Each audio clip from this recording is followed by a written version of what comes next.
الا للہ الدین الخالص۔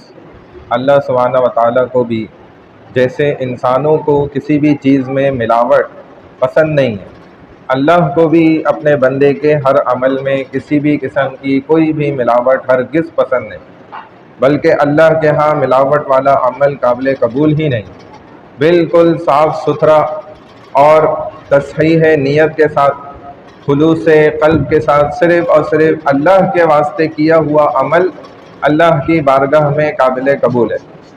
چنانچہ بخاری شریف کی بھی روایت ہے جس میں آتا ہے کہ بنی اسرائیل کے 3 لوگ تھے جو سفر پہ نکلے اور تیز طوفان بارش لگ گئی۔ انہوں نے ایک پہاڑی کی غار کے اندر پناہ حاصل کر لی اور کوئی اوپر سے بڑی چٹان کھسک کر اس نے غار کے دہانے کو بند کر دی، یعنی کہ اس کا منہ بند ہو گیا۔ اب ان تینوں نے مل کر سارا زور لگا لیا کہ کسی طرح یہ چٹان سے رک جائے اور ہم باہر نکلیں، ہماری جان بچے، لیکن تینوں کے پوری زور آوری کرنے کے باوجود چٹان اپنی جگہ سے ٹس سے مس نہیں ہوئی۔ پھر انہوں نے اپنے نیک اعمال کا واسطہ اللہ کے سامنے پیش کیا، وَابْتَغُوا إِلَيْهِ الْوَسِيلَةَ۔ اسی کو ہمارے بزرگ فرماتے ہیں کہ یہی ہے وہ وسیلہ کہ جو ہمارے بزرگوں نے اللہ کے سامنے ہمیشہ پیش کیا ہے، کہ اپنے کیے ہوئے زندگی کے نیک اعمال اللہ کو بتلا کر کے یا اللہ ان کے واسطے فلاں کام کر۔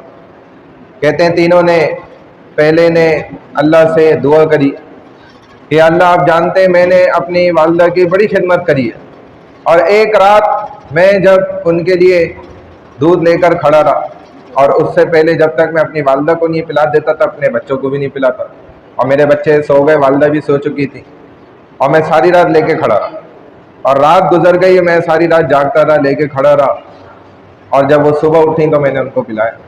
تو یا اللہ یہ عمل میں نے اگر خالصتاً آپ کے واسطے کیا تھا تو اس چٹان کو سرکا دیں اور ہمیں نجات عطا کریں۔ چنانچہ کہتے ہیں وہ چٹان تھوڑی سی ہل گئی، لیکن وہ اس قدر ہلی کہ ابھی بھی یہ لوگ باہر نہیں نکل سکتے۔ پھر دوسرے نے اللہ کو واسطہ دیا کہ اللہ میرے پاس مزدور کام کرتا تھا اور وہ چھوڑ کے چلا گیا، میں نے اس کا جو حساب بنتا تھا وہ سنبھال کے، بلکہ میں نے اس کو انویسٹ کر دیا، بکریاں خرید لی، اور اس کے اندر بے انتہا برکت ہو گئی، اس قدر کہ وہ ریوڑ بن گیا۔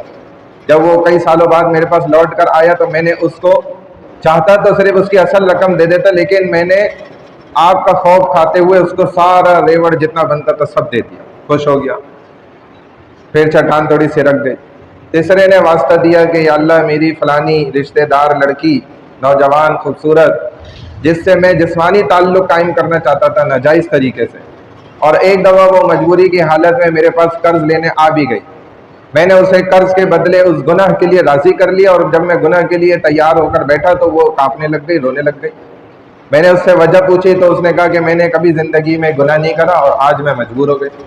چنانچہ یا اللہ میں نے آپ کی رضا کے لیے اس گناہ کو چھوڑ دیا، اور اسے میں نے اس کی جتنی ضرورت کا پیسہ تھا وہ بھی دے کر اور گھر سے رخصت کر دیا۔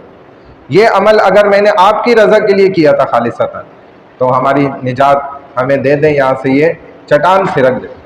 کہتے ہیں کہ وہ چٹان مکمل ہٹ گئی وہاں سے، اور یہ تینوں جو سمجھ رہے تھے کہ ہماری جان شاید نہ بچے، ہم بھوکے اندر مر جائیں گے، اور تینوں نجات مل گئے۔ اور دوسری حدیث جو میں نے آپ کو عرض کی تھی کہ ایک عالم کی، ایک شہید کی اور ایک سخی آدمی کی، تینوں اللہ نے جہنم میں ڈالے کیونکہ انہوں نے دکھلاوا کیا۔ اور یہ 3 اشخاص جنہوں نے دنیا میں ایک عمل ایسا کیا کہ جو اللہ کے لیے خالصتاً تھا۔ پہلے نے جو عمل کیا وہ کیا تھا کہ اس نے گویا معاشرت سکھلائی، ماں کی خدمت، یہ معاشرت ہے۔ دوسرے نے جو عمل کیا اس کا جو پیسہ جتنا زیادہ بنا وہ سب لوٹایا، یہ اس نے معاملات سکھلائے۔ اور تیسرے نے جو عمل کیا وہ اس نے عبادات سکھلائی۔